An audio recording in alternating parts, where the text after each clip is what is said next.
A big win at home on Saturday, Davey. Must be happy with the start to the season so far. Yeah, it's 2 games. Like, if you were sitting here and maybe on no points or maybe on 2 points, like, I don't think you could be like overly. I think it's overcritical. I think every game in the Premiership, especially against opponents in and around you, anybody could win the games. I don't think there's a lot in any of the games, if I'm honest. Albeit, what I would say is Saturday, I felt we deserved the 3 points on Saturday. So, fairly happy where we are. If we were sitting here on 2 points, I'd probably be saying the same thing. So, to be sitting on 4 points, I'm pleased about that. And you've kind of got to try and win as many home games as we possibly can. And the away fixtures are always difficult at this level, but if we can take care of our home form, hopefully that will stand us in good stead for the majority of the season.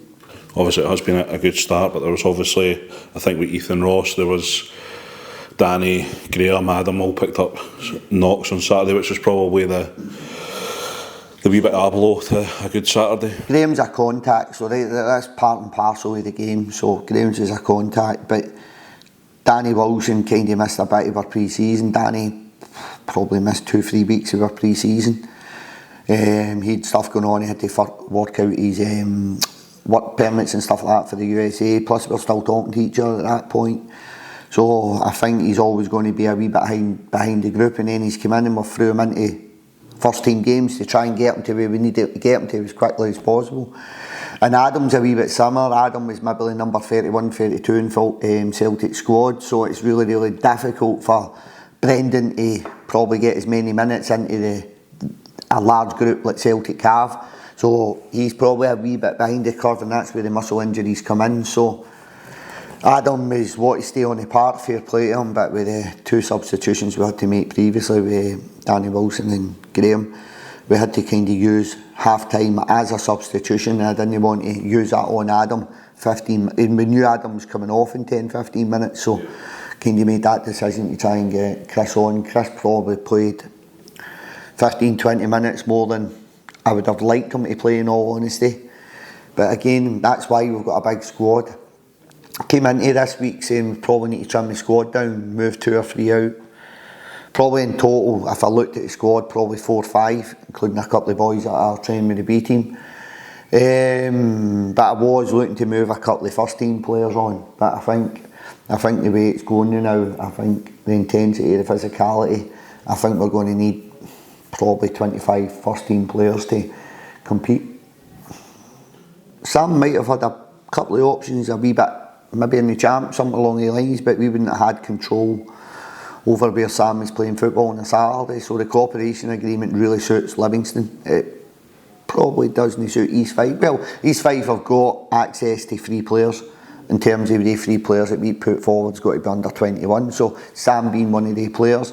So I think it ticks a box for Livingston, it ticks a box for Sam, and hopefully it ticks a box for Dick and Pink at East Fife as well, where they're going to have access to Sam Culbert, who's been in and around the first team squad, played some football. So what I don't want to do but is keep Sam around the place and then get to January and he's played hardly any football, so I don't think that helps Sam's progression. The cooperation agreement gives us the benefit of we can bring Sam back as and when we need, but it's also giving Sam game time on a Saturday. So I think it's a big push forward for Scottish football. I do think it's a real positive step. So I'm looking forward to try to utilise that cooperation agreement with East Fife.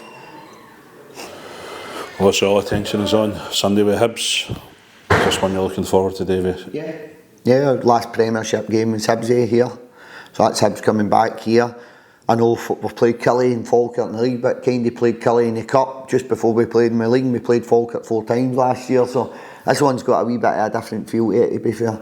We're probably playing against a top 6 team that's in European football, team that's on a real good run, so I'm really looking forward to see how we compete with them. They'll be coming here as the favourites, no doubt, but they're coming off the back of a difficult European tie on Thursday night. We've done a bit of travelling with Europe, so we need to try and take as many of these small margins as we can and turn them into gains for us, but really looking forward to the game.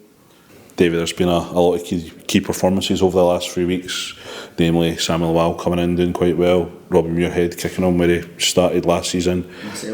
Yourself. How bad a headache will it be for coming ahead of Sunday? Not so much, to be fair. Sammy came in and done a really, really good job for us, and it repaired a wee bit of the trust I had in Sammy. His game time's been really limited, but he came in and he done. I knew he'd be okay. I kind of knew the game would suit Sammy. I knew it would suit him, and he came in and I thought he was very, very good for someone who's been out the first team squad as much as Sammy has. Hibs pose different problems. It's a different game, but Sammy, there's a very, very good chance he's going to be involved in the match day squad. We've got a couple of niggles, a couple of knocks, a couple of boys coming back for injury that are pushing to try and get in the starting 11. And then again today was a couple of boys that were out of the first team squad on Saturday who today trained really, really well. So I think for us as a group to get to where we need to get to, I think we're going to have to rely on that squad depth. So I've spoke to the players about it. I can only strip 20 players.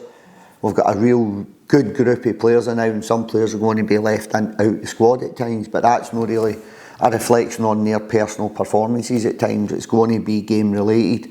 So I think Sammy got into the Falkirk team. It was kind of game related. I kind of knew the game would help Sammy. Yeah.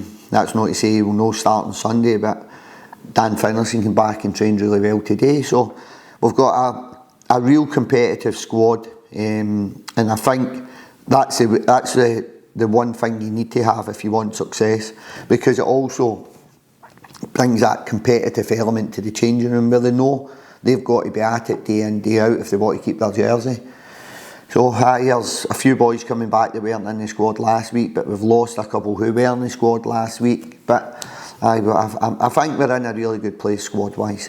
I know you've spoken about maybe a few potentially leaving. Is there potentially anyone coming in, or is that you happy with the squad? I've been pretty vocal on that. Sean Donlan, Chipper especially, he's working extremely hard to try and get Sean into our club. Miles Wells-Hayes, Miles has been out on loan now for 18 months. I've been really honest with these boys. I know they can go and do a job elsewhere. So Miles and Sean are the two that we're trying to get some game time elsewhere for. We've had a couple of options on loan. They've got a couple of options themselves. They've played some B team football as well. And to be fair, the two lads have done really well. And then there's maybe one or two, maybe at a push, that might chat my door to say, look, Arthur, I'm going to be looking for game time. But you've got to remember, Sam's away out as well. So Sam kind of frees up a space as well. But we've got the benefit of Sam being on a cooperation agreement. We can pull him back at any time. So we asked the fans for a couple of questions for the end of the pressers, Davey. Yeah. Who's the player to watch out for that hasn't yet broken into the first team? I've got who hasn't broken into the first team. I think Yannick's got real potential, but I think we're going to have to be patient with him. He's coming in for second tier Austria, but he's got some fantastic attributes. So I think once that Yannick adapts to Scottish football, when I brought him in, I didn't expect him to hit the ground running. I never expected him to hit the ground running. So he's probably one that's been on the park that I feel we'll get a wee bit more out of, but it could be 6 to 12 months time before we see the best of Yannick. Bakir speaks for himself really. Like, I've signed a player with proven experience at the top level, so what I'm expecting from him is what I'm expecting from him, whereas I think there's a wee bit more to come for Yannick. He's coming in for second tier Austria, so I think Yannick's probably the one. You could say wee Sammy, but maybe from a fan's point of view, wee Sammy's got a wee shout there potentially, but I've seen Sammy for the last 2 years, so I know what he can do. It's kind of bringing the moments together more consistently. So Sammy's got that game in his locker. It's the next part, every day in training, then the next game. But Yannick and Sammy, I'd maybe say from a fan's point of view, they'll all know about Conor McLean, they all know about Smithy, they all know about Tatey, they all know about Robin Muirhead. So kind of the two surprises probably for me could be Yannick and Sammy for different reasons.